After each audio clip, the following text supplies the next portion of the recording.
Et on revient sur ces tirs qui ont eu lieu ce lundi dans le quartier des Moulins à Nice, qui ont fait 2 morts et 6 blessés. Parmi eux, Ahmed, 57 ans, père de famille, et Adilson, 39 ans, père de 3 enfants. Ils étaient tous les deux très appréciés dans le quartier. Et d'après les premiers éléments de l'enquête, sans lien avec le trafic de stupéfiants. Dario Divial, bonsoir. Ça. Vous êtes rendu cet après-midi dans le quartier des Moulins et vous avez rencontré son frère. Racontez-nous. Oui, sur la place des Amaryllis, il était aux côtés de ses cousins et de ses amis. Le regard vide, il n'échangeait quasiment aucun mot avec ses proches. Et il faut le dire, cette ambiance très calme au sein du quartier nous a marqué. C'était très silencieux. José Luis a accepté de se livrer à notre micro 2 jours après le décès de son frère. Il est tenté par ce qui s'est passé.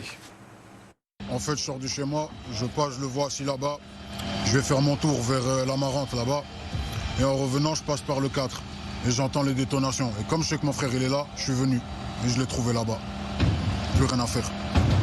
C'est une scène d'horreur en fait. C'est une scène d'horreur. Et que je souhaite à personne.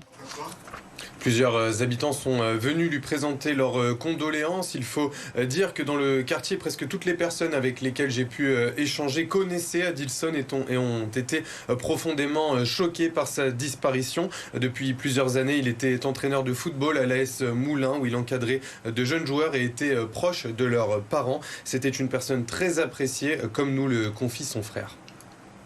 C'est quelqu'un de bien, quelqu'un qui aimait parler. Quelqu'un qui peut échanger normal, quelqu'un qui pouvait vous venir en aide. Un humain.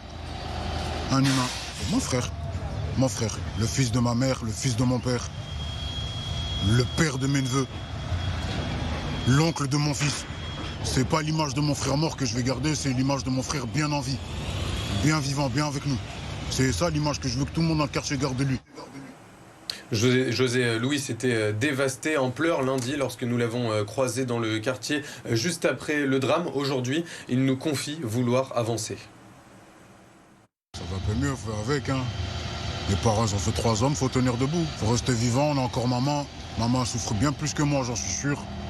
Parce que personne ne veut enterrer son fils avant. Personne. Ça devrait pas se faire. Et malheureusement, des choses qui arrivent dans la vie. Là, c'est les circonstances qui ne devraient pas arriver.